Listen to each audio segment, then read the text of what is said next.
Welcome into the Stack Shack Sports Show. I just had to go live. I just had to go live. That was, I mean, it's a game seven. We love game sevens. They're too much fun. But that was a big upset. Let's be honest here, folks. That was a huge upset. So if you haven't seen it yet, 76ers knock off the number 2 seed Boston Celtics. Um, Honestly, pretty good game. Boston, it did not look like they were going to be in it. First quarter down 32-19. Didn't look good. But they come roaring back, kind of. Definitely made it a game there. Last 5 minutes, had a chance to take the lead. It was a game. It was a game. But I want to talk about the Boston Celtics. First of all, I guess we should say, shout out the 76ers. I mean, Joel Embiid, I think he's going to get crap all the time. He does. But he was quite brilliant in this game, right? He had 34 points, almost 50% from the field. And he was the guy they needed. And he's been terrible in game sevens historically. You look at this team with Maxey and Embiid, this iteration, the 76ers just have not had the luck, really honestly the past few years, right? You think back to Ben Simmons, you think to trust the process, and feels like we've been trusting the process for like a decade at this point. Feels good as a 76ers fan. I think if you are a Sixers fan out there, you got to feel really good about this happening.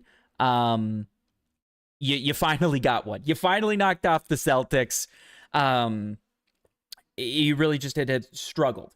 So the big story right before this game was obviously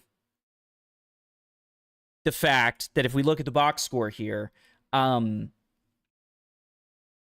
Jason Tatum. So Jason Tatum was a kind of late scratch. All of a sudden, right there at the end, comes in. They go, he's not playing tonight. No Tatum for game 7.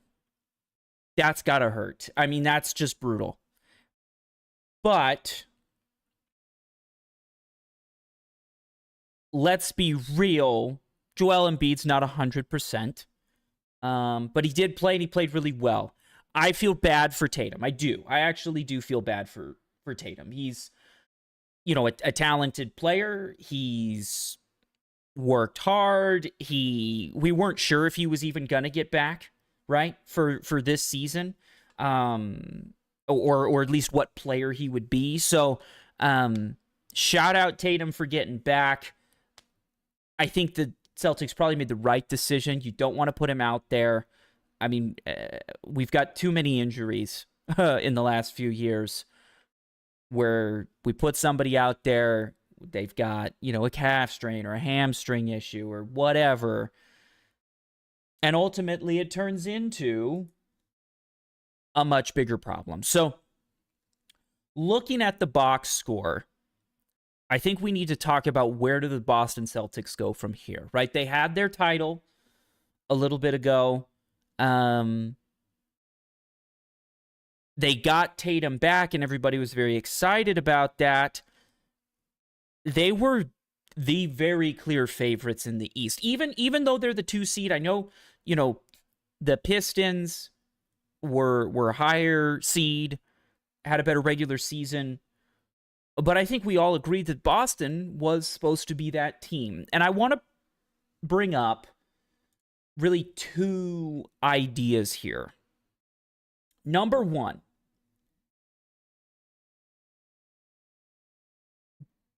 the question becomes, does Boston need a number 1? Are they a team where right now they don't have the number 1? I know people kept telling me Tatum is the number 1 guy, but let's go back a game, right? I mean, the Celtics are up in this series 3-1. They lose multiple games down the stretch. And, game 6, now, again, Tatum, he's not 100% healthy is what you're probably going to say, and that's fair. But 17 points in a potential closeout game. 17 is what you got. Jaylen Brown, 18? That's all you got?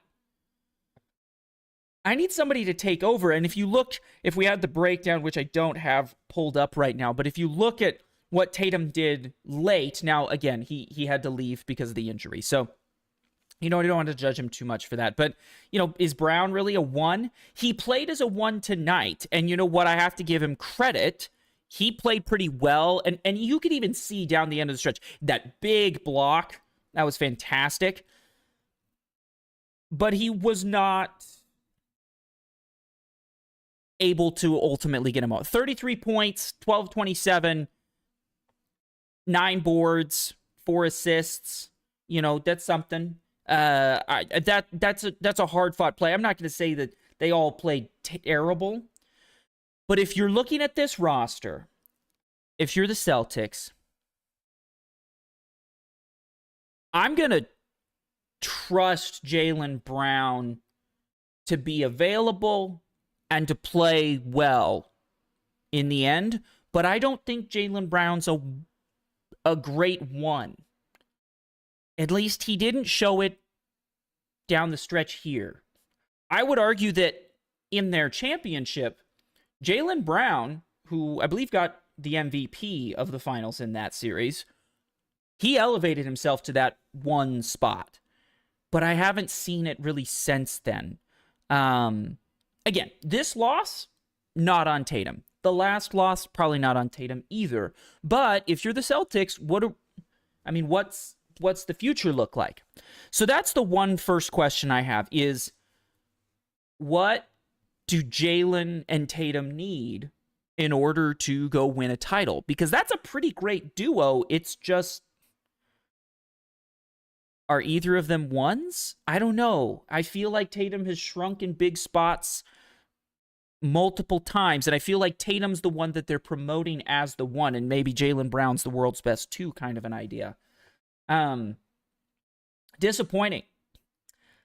The second aspect that I want to bring up, and this is really primarily the problem with the Celtics this season, and I would argue in the last couple seasons, they have become incredibly analytic dependent and incredibly dependent on the 3 ball. We're talking about a team that if they shoot good from 3, they win. Because they shoot so many of them. But when they have an off night, they lose. And this actually is going to bring me into a conversation that's a bit broader. It's actually about the whole concept of analytics and why this is a perfect example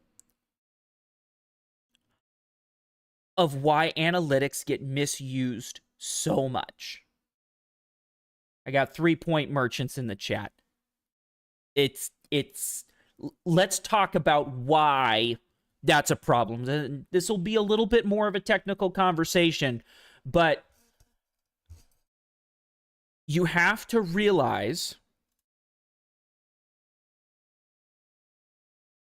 if you're gonna live by the 3, you're gonna die by the 3. And analytics will say, well, 3 is more than 2, right? And that's why we need to shoot 3s. There's all those, the shot charts, right? We've seen them over time, 1 year to the next, right? And you could see, way back in the day, the mid-range was the thing. And now, maybe it's not anymore. And there's that famous photo. I wish I had it. I can't pull it up right now, but the idea, as I get flashbanged by my computer, the idea that you want to shoot a three or you want it right next to the basket. You want to be a three or a dunk, right? Analytically. That's what analytics tell you. Because three is more than two. And if you're going to shoot two, it better be a really, really high percentage two. Let's look at the box score here for our Celtics. 0 for 3, 0 for 2, 0 for 1. Derek White's your guy, right? He's 9 for 26 in this game. He's 5 for 16 from 3. Pritchard, 2 for 7. Uh-oh. When you have a shooting performance like this from 3, you're going to lose. And we can even go back to last game. They didn't shoot too great from 3. You know, Peyton Pritchard 1 for 8. Sam Hauser 1 for 5. Tatum's 2 for 6. White was okay. He was 3 for 6. But, I mean, actually 3 for 6 is pretty good from 3, right? He's 3 for 8 overall, though. You have those couple games in a row, you get in a little bit of a shooting slump, you're going to have a problem. And if we look around the league, what are the teams that were like, oh, they're really good? OKC, Spurs, are probably the two biggest. Do they shoot the three ball? Sure. Do they shoot a lot of mid-range? Yeah. And let me just explain, as the data scientist here, some of you may know computer science is my background. The reason this happens, why do the mid-range shooting teams that play good defense end up winning championships and doing better in the playoffs? Well, the thing with analytics is we have a couple of concepts. Number one concept, and I'm going to go full cam for this. Number one concept. You have this idea of expected value. Okay? And all that means is, let's say I am a 50% three-point shooter, and I am a 50% two-point shooter, regardless of where I am on the court. This is obviously an oversimplification. The math says I need to shoot threes, right? Because every time I shoot a three ball, I'm going to get 1.5 point. Or I'm getting, 1.5 points, right? Because that's half of 3. So I shoot once, maybe I miss. The next time I shoot, I get 3 points. I've shot twice, I've gotten 3 points. On average, I'm going to get 1.5 points per shot attempt. 3 is bigger than 2, right? If I shoot 2 and I'm a 50% shooter, well, I shoot 1 and I miss, and I shoot again and I make it. Okay, I'm averaging 1 point per shot attempt. Now, this is why you have the idea of threes or really high percentage shots around the basket, right? Because that's where that math gets closer. The problem is that works mathematically, and that works over multiple shots. Okay? And this is why this works so much better in a regular season. There are a lot of games. There are a lot of shots. The problem is, let's say you're a 50% three-point shooter, and you're a 55% two-point shooter. Okay, so you make it a little bit more shooting mid-range, a little less from the outside. The math still says shoot threes, but it doesn't take into account the game situation. or the consequences. So you still have the expected value. You should still shoot threes. You're going to get more points in the long run. But what happens when there's only time for one shot?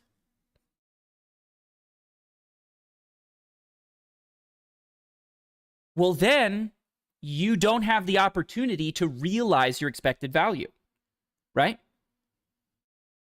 If you make one shot out of 4, but it's the 4th shot, you miss 3 first because it's a lower percentage, that could be losing the game. And this is where analytics get misused. You have an expected value, but a lot of times people don't think about the expected consequences. And in the regular season, this game, this situation here, we're looking at for the Celtics, be like, okay, well, they had 2 bad shooting nights. Whatever. They weren't going undefeated anyways, right? Two bad shooting nights, 2 losses. Out they go. They had 2 losses, whatever, move on. We're going to keep shooting a high volume of threes because over time, over the course of a season, over the course of many, many games, you're shooting, right? Look at the Celtics here, 9 of 26. We're shooting 16 threes a game, 15 threes a game, right? Okay, yeah. Over 4, 5, 6, 7, 8, 9, you got 100 shots. Eventually, you will end up coming to your average. This is why analytics are so used in baseball. Because there's 182 games in a season. You've got plenty of time to get rid of the variance. That's the other term, right? And variance just means we know what our average is going to be over the course of a season, over the course of a long time. It's really a poker idea, right? If you play one hand of poker, nobody's going to know who's better at playing poker. But the idea is over thousands and thousands and thousands of hands, the better player is going to win more often, right?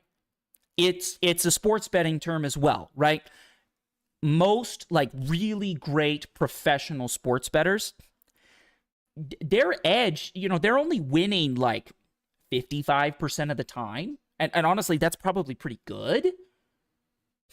But 55% of the time, with enough bets and over enough time, you could make some good money there, right?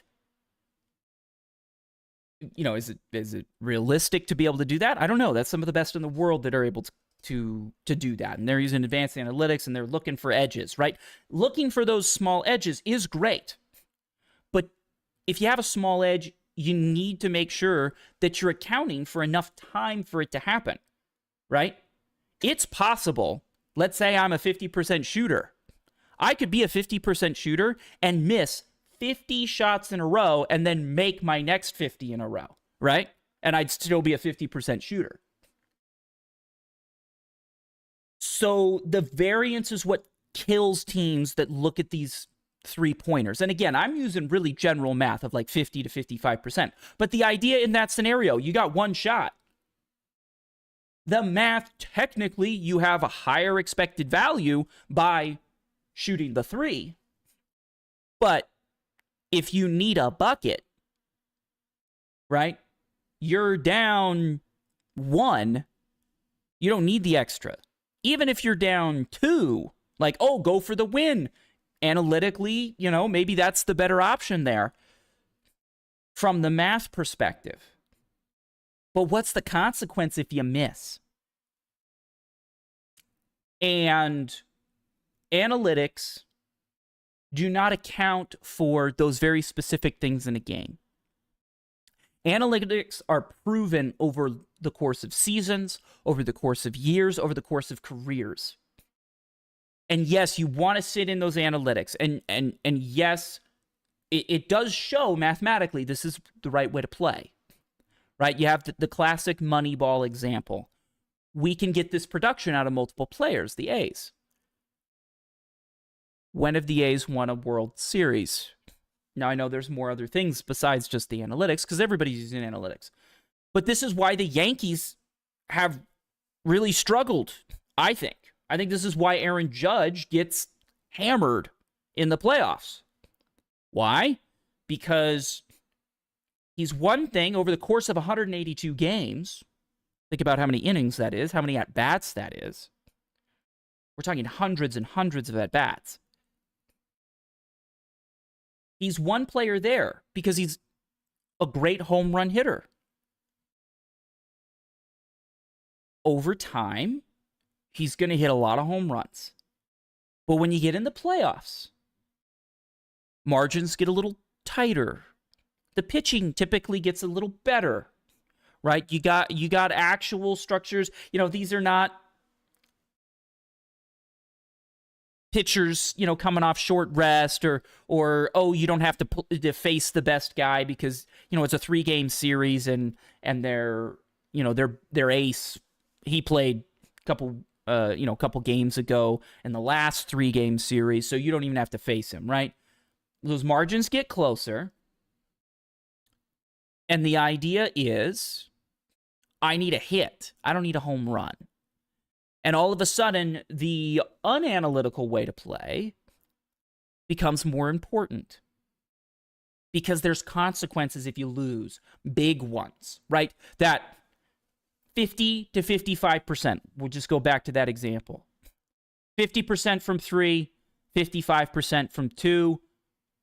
But if it's game 7, I know the math says you'll earn more points shooting the 3 ball. But on 1 shot, on 10 shots, right? These analytics are built on literally thousands of shots.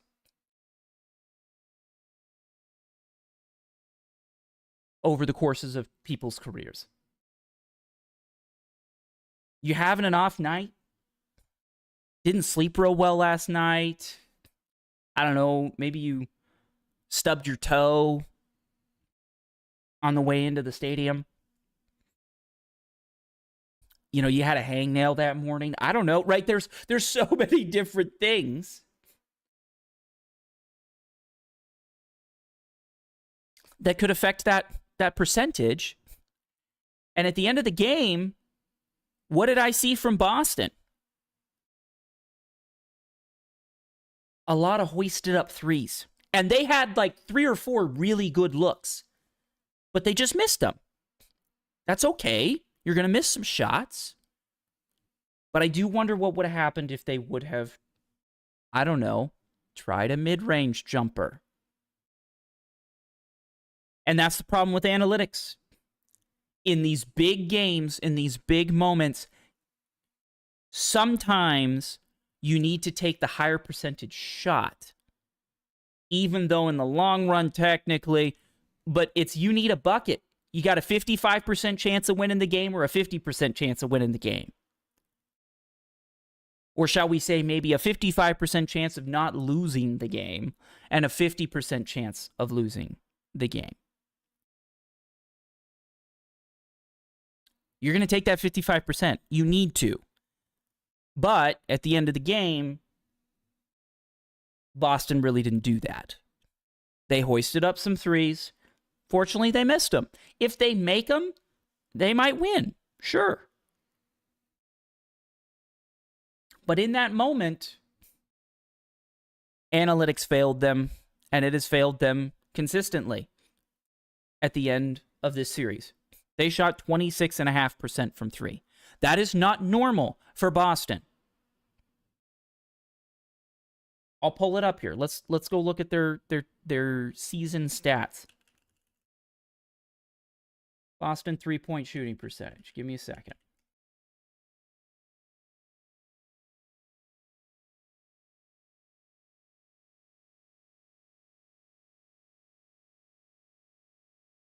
Wow, that's bright. Thank you, ESPN.com. Okay, let's pull it up here. I don't want individual stats. Let's go here.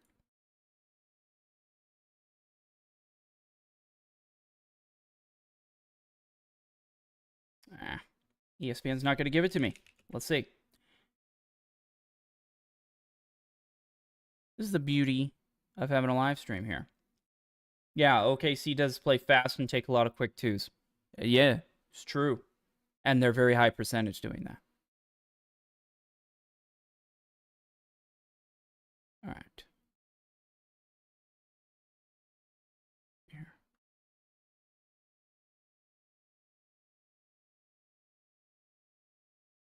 All right, here we go. Okay.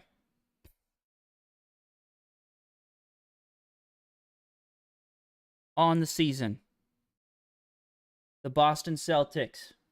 Get ready for this. They shot. Holy smokes, it's small. 3-point percentage. They shot 35% from three. Unfortunately, to the end of the season, they shot 26.5 from three in Game 7. And in Game 6, a little better, but still a little off. 33%. Overall, 29%. Flipped the home and away. 29 and 26 to end. That has not been this season, right? They're shooting almost 10% less in Game 7. I will assure you. Oh, and actually, this is just the postseason. Let's see the regular season here. Full regular season. Actually, a little better. Even in the postseason, they shot 35%. Little under their average. But again, a little smaller sample size. You're going to have bigger ups and downs and variance. You got to account for that. Live by the 3, die by the 3. All these people that want the analytics. This is what can happen when you are realistically just having a little bit of an off night. I mean, Derek White, 5 for 16. That's not normal. 9 for 26 overall. Ugh. That is tough. I mean, he's 4 for 10 on non-threes. The other thing is, what's the most high percentage shot in the NBA? It's a free throw. In come OKC, the free throw merchants. But while I do think they get an unfair whistle at times, there is something to be said about the fact that they shoot a lot of twos and they drive to the basket a lot. There was a little discussion on Twitter the other day about why does it feel like certain players just get a whistle versus others, right? It seems like we're officiating different games out there, right?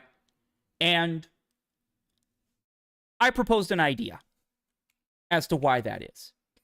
Okay? And they were referencing, Gobert and some of the physical defense. I mean, to be honest, you could reference Dort in the same games with OKC, right?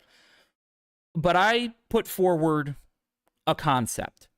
And I think this is mostly true. For the most part, you're big guys banging in the post. Nobody calls anything, right? You're bumping, you're pushing, you're shoving. They don't care. They don't care. They don't call anything. Now, if you get whacked on the arm, maybe. But body blows, yeah, totally fair game. Go for it. And especially also away from the ball, the fronting and pushing and pulling and even some of the pick and roll stuff off the screens where you just moving screen the guy out of the way. The people that get called the most is smaller guys, non-guards, you could say. I mean, this could go for forwards as well, right? But basically non-centers, right? Your non-big men on the ball, with the ball in their hands, especially when they're in the mid-range or going to the basket. When it's way out with the three-point line, a lot of times they don't see it. Right? They don't make that call. That's where you get the most free throws. And that's something that the Celtics just do not do because they're always shooting threes. Anybody away from the ball? Honestly, I think the rest kind of don't care. I mean, you can just go watch the grabbing that happens on Steph Curry when he's moving off ball. Like, it's pretty clear he is getting grabbed and pushed and shoved constantly. But this is the key. Most of us are watching the ball, and so they're going to focus on making those calls, and they're going to make those calls when the guy with the ball is doing something, mainly driving to the basket, and that's how you get free throws. I mean, Jaylen Brown was 6 for 6, but we're talking 10, 13, 14, 15, 16. I count 16 free throws in this game. How are the 76ers doing? A lot more free throws, right?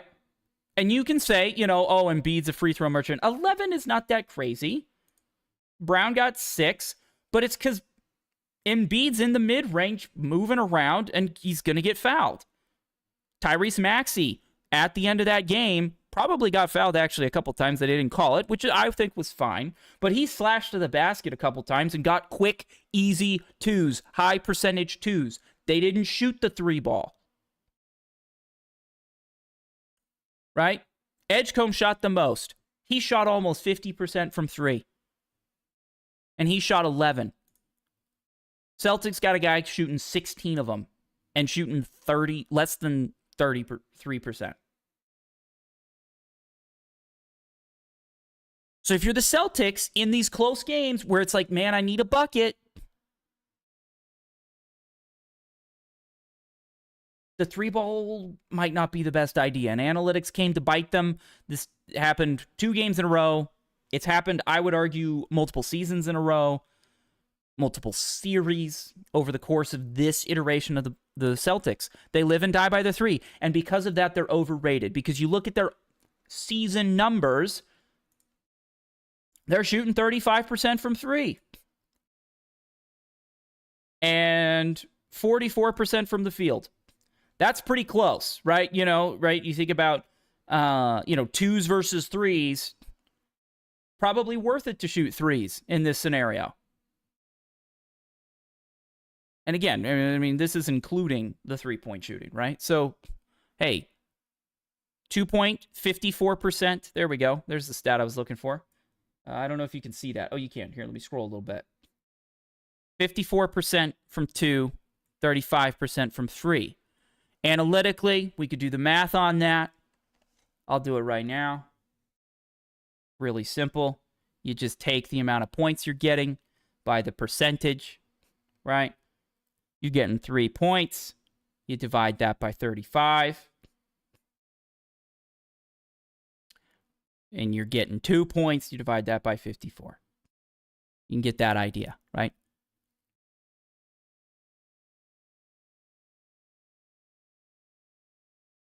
And really, you should do point. It doesn't matter because it's a ratio, but 0.54, right, is kind of your idea. Because it's a percentage. Math works out, right? You're feeling good about it. Or at least it's close, right? And you make an emphasis that, hey, the times we're shooting 2s, we're not shooting the mid-range, right? Because this is all 2-point percentage. So that's including dunks, obviously, which are almost 100%. So you say, hey, mid-range we're not as good at.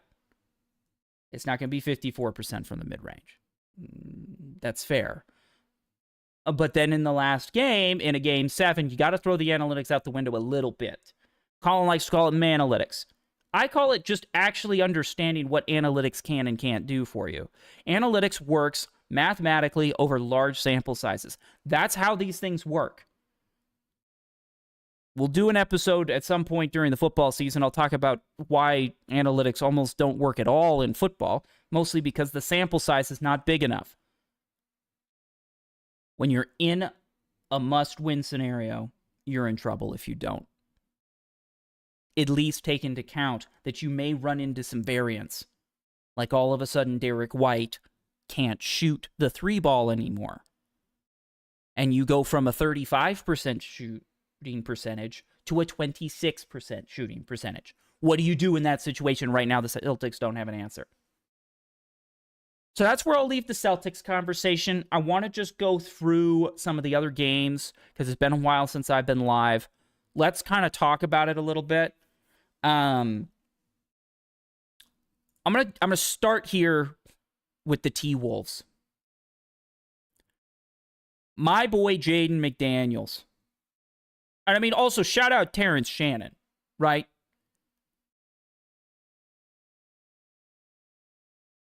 For dropping 24. Naz Reid had a good game at 15. 15, 7, and 4. That's pretty good for Naz Reid, right? But shout out Jaden McDaniels. The trash talking, and he came and backed it up. 32 points. 10 rebounds. Rudy Gobert, always consistent at 13. What's up with the Nuggets? Like, the T-Wolves are legitimately missing their starting backcourt. Right? No DiVincenzo, no Ant. And they just won 4-2 against the Denver Nuggets. Like, how does that happen? What do you do if you're the Nuggets? Well, we're in an interesting era of basketball where, you know, it used to be the big threes, right, on the teams, right? Wade, Bosh, LeBron, you know, Curry, Durant, and Clay, right? These big threes. These loaded super teams. Now we're in a different era. Then we can talk about why that is, but realistically, we're just in a different era, mostly because of a bunch of payroll and collective bargaining and the ability to make trades and how the draft works and all this stuff. It's just built into the NBA right now. They're building for parity. They don't like the idea of super teams. So nobody has super teams anymore. The best teams have depth. The Nuggets do not have depth. But I would argue that the best teams in the league right now do have some version of a big three. Let's go look at the teams that have dominated. They're not going to be here playing recently since they cleaned up their series pretty easily. Look at the Spurs. Okay. I know you don't say they had, it's not the same big three. This isn't Curry, Clay, and Durant. This is not, LeBron, Bosh, and Wade. But they got De'Aaron Fox, Stephen Castle, and Victor Wembanyama. And then they've got a bunch of dudes, right? Like Harper's good. Cornette even came in. 5 for 5, 2 for 2, hit his shots, got a couple boards, got a couple assists. They got some depth here. It goes further. But they really kind of do have a big three. But then, Julian's over here. Harper's over here. A lot of depth. But they do have a big three. They got 2 really, really solid guards. I mean, De'Aaron Fox was a plus 26 in that final game. And then they've got the best player in the league, Victor Wembanyama, if he's healthy. Right? Let's go find the Thunder. Most people would say, okay, they've got a big, their top 2 players is Shea and maybe Chet, right? And then they've got, who's their 3? Well, I think a lot of people would say Jalen Williams, although he's been hurt and banged up. But you could also say Lou Dort. Ironically, it's 2 really good scorers and then a defensive force. 2 really good scorers and a defensive force.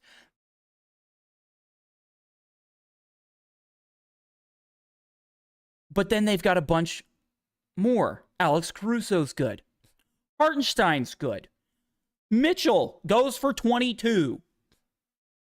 Bunch of depth. But I would argue they got a big 3.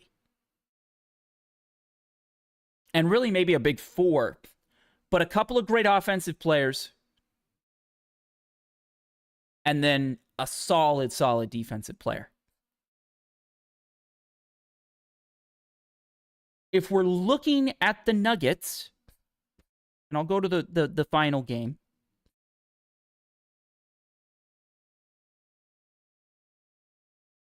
Do they have a big three?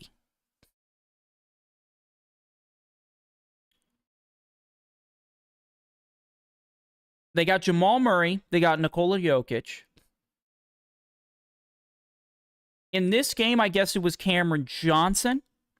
But are we really thinking Cameron Johnson is one of the big three players? Like like we're taking Chet over, Cameron Johnson here. Braun has not been great. But I want to add another piece to this. And that is exactly what Jaden McDaniels called out. He said they're all bad defenders. And then he walked them down in this game. He said, yeah, they're all bad defenders. And then he showed that they are. Nikola Jokic is not a great defender. He's not. You look at, right, we were looking at the Spurs. Victor Wembanyama is probably the best defensive player in the league. Castle is an elite defensive player. Fox, maybe a little suspect. But at least multiple of their big three, their top three players, are solid players on defense. They're two-way players. The Nuggets, they're really not that great on defense. And to be honest, outside of Nikola Jokic and Jamal Murray playing two-man games, they might be the best in the world at that. They don't have a lot of consistent scoring. Then we look at the T-Wolves. Who are they big three? Jaden McDaniels, Ant Edwards when he's healthy. And then you could probably go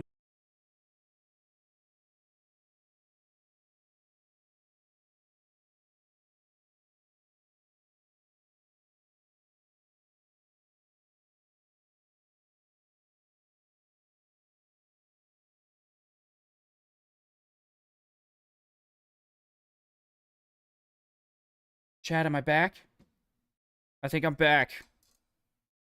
Sorry about that. I think my internet just decided, I don't know, maybe it was a Boston Celtics fan who's just pissed off and decided to, call out of work for the rest of the evening after losing. I'm going to wait and see. Let me see if I can get reconnected here.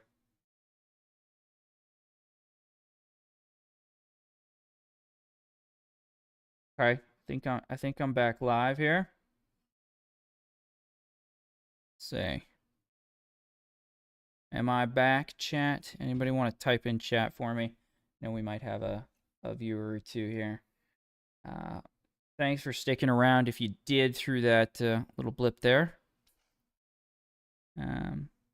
Looks good from my end. I think we're ready to go. So we'll just get back to what I was talking about here. The T-Wolves seem to have... Let's go.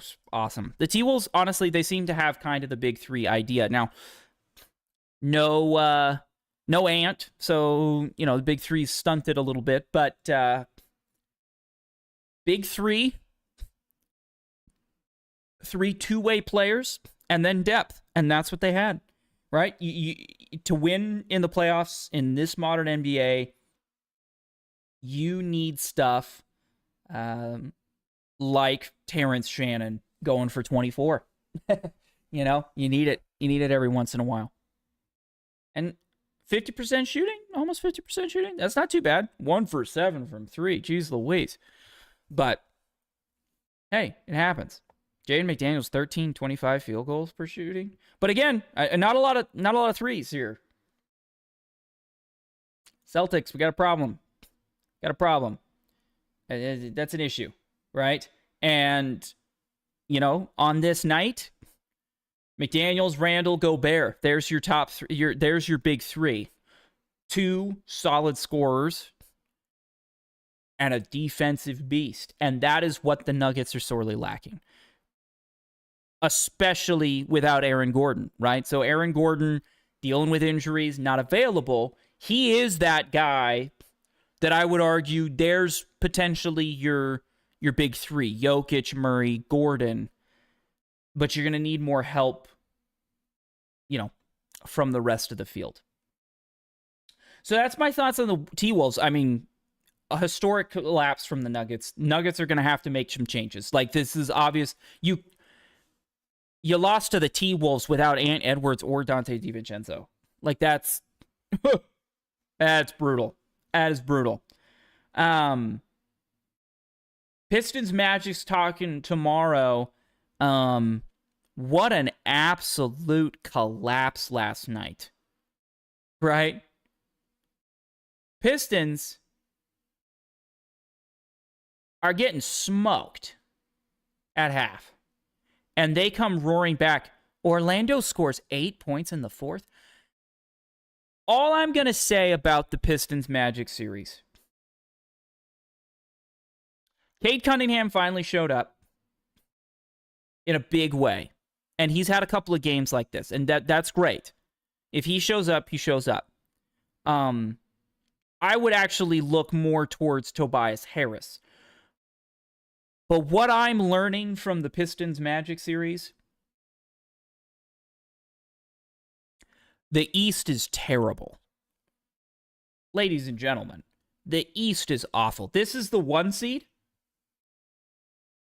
The 1 seed needs Orlando to just miss everything and score 8 points in the fourth quarter. 8 points. They missed like over 20 shots in a row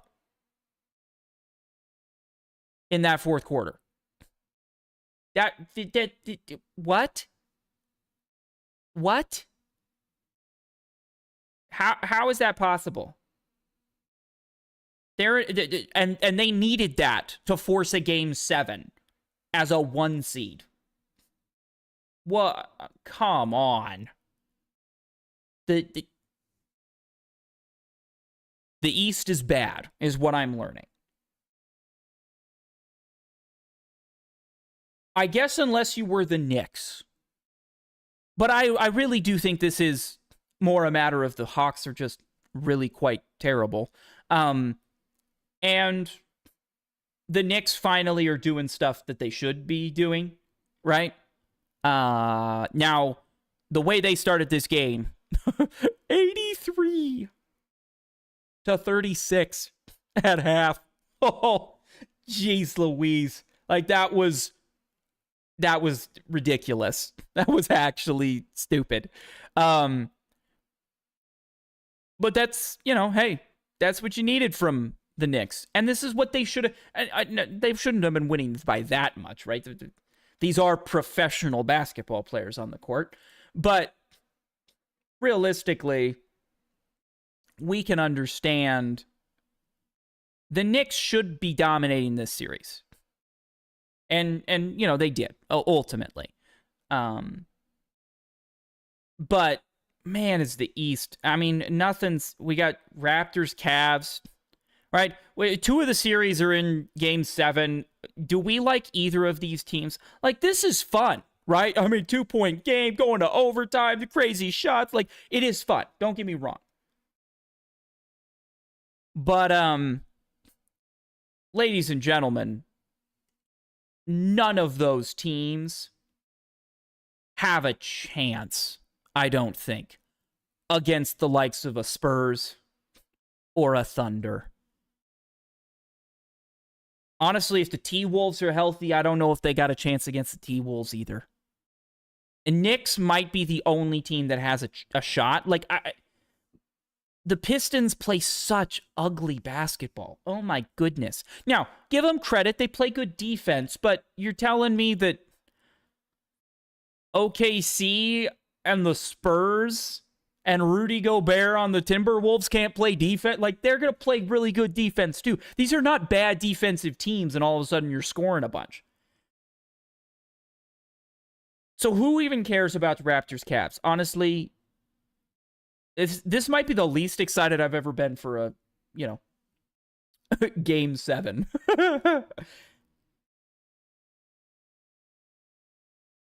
Lakers, shout out LeBron, man. Shout him out. Honestly, I was expecting Rockets to win, and then, goes Game 7. You get Game 7 LeBron, and, he pulls something off.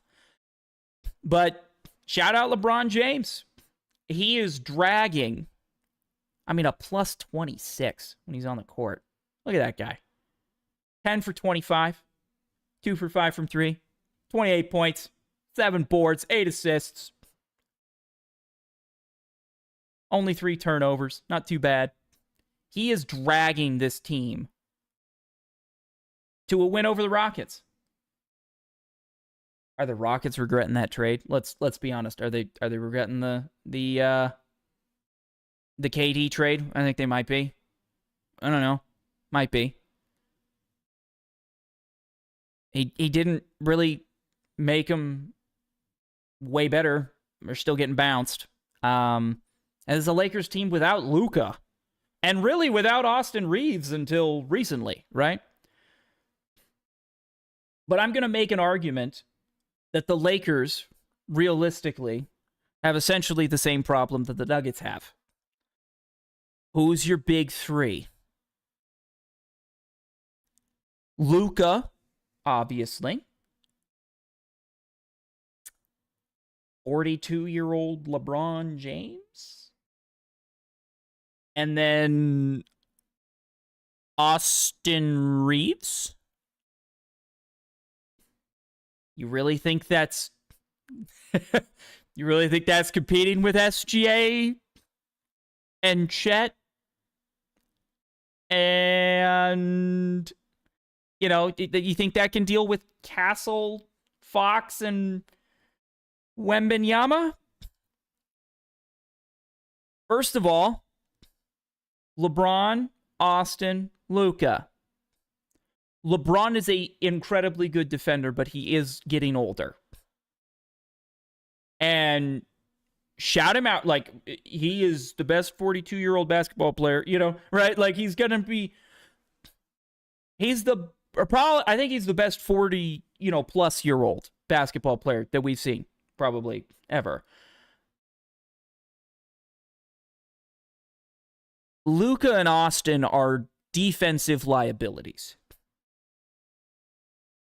What Jaden McDaniels said about the Nuggets, he could say about the Lakers' big three. LeBron is not the defender he once was. He's still somewhat decent, but he's not elite. This is not Gobert. This is not Wembanyama. This is not Castle. This is not Dort. He's not on that level. They have to outscore you. And the Rockets, realistically, they're super young. I would say they got out-coached. They got out-schemed. And I don't know if they got a 1, right? I know it's supposed to be Ben Thompson, but Şengün did not have a good series. We're talking 18 points in a winner-go-home game. Somebody's got to get 20, right? Like, the Lakers are not great at defense. Now, ironically, without Luka in the lineup, they play Marcus Smart a whole bunch more, and he still is a pretty elite defender. Especially at times, right? Definitely better than,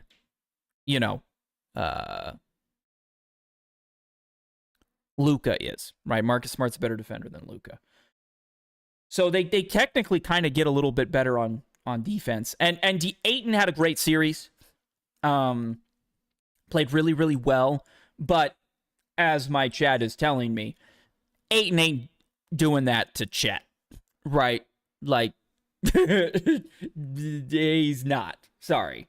So you know, Rockets are super young. Feels like they have a lot of mid players and they need somebody to rise up. The Lakers, I think they're in the same problem as the Nuggets. The Timberwolves are better than the Rockets, right? Like, that's just how it goes. And so you're in that situation. So big takeaways from playoffs so far. We talked at length about the Celtics. As far as the rest of the teams, the East sucks. Jaden McDaniels has got that dog in him. But without Ant, I don't really see them going super far, obviously. It definitely feels like a Spurs OKC showdown is coming. The Lakers need to consider having a defender on their team and what they're going to do long term. The Nuggets need to take a hard look in the mirror and decide what they're going to do long term, because they don't really have a big three that is multi-purpose. Offense, defense. Luka's an incredible scorer. But if you're going to pair him with Austin Reeves, also not a great defender, and a 40-plus-year-old LeBron James, that's not going to feel good as a big three. Nuggets, I don't even know who your third is. I guess it's Aaron Gordon, but he hasn't been healthy.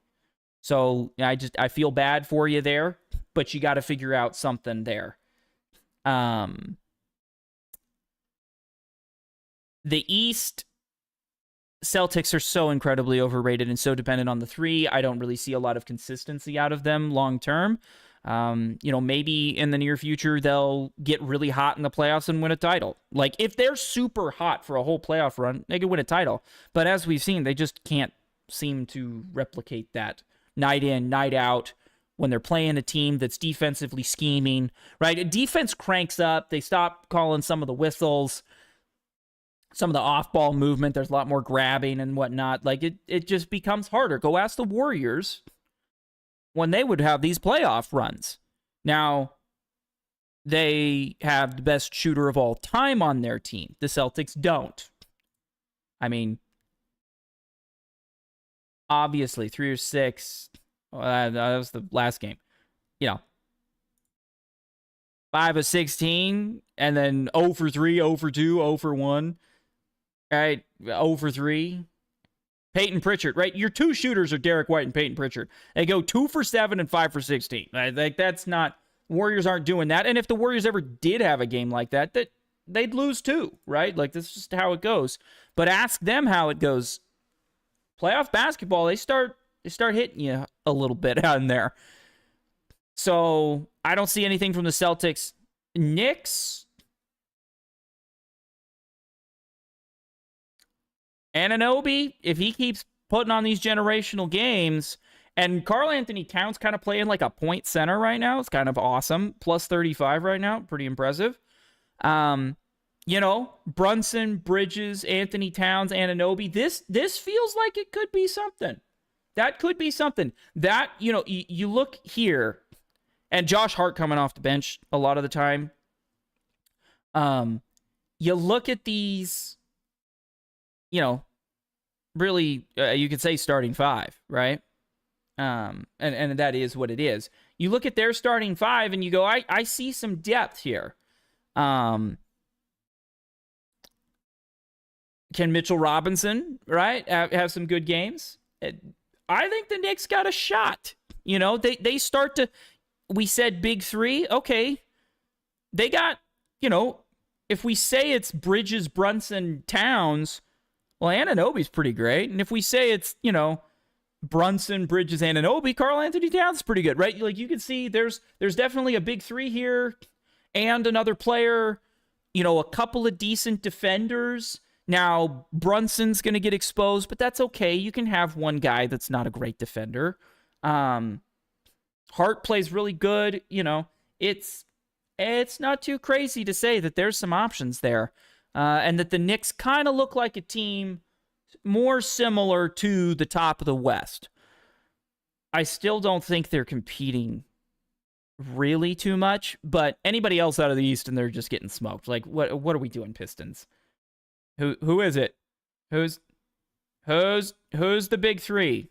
Cunningham, Harris. Yeah, we don't know anybody past that. So there's my thoughts. That's my wrap up of the NBA playoffs for right now. Thank you for sticking around, those of you that did. Apologies for the little glitch there. Hopefully it'll work okay after I end the broadcast here today. But yeah, thank you for hopping in, for hanging out. I think I'm going to do some of these late night streams like right after games finish a little more often. They're pretty fun. So yeah, thank you. Thank you for hanging out, and we'll definitely see you next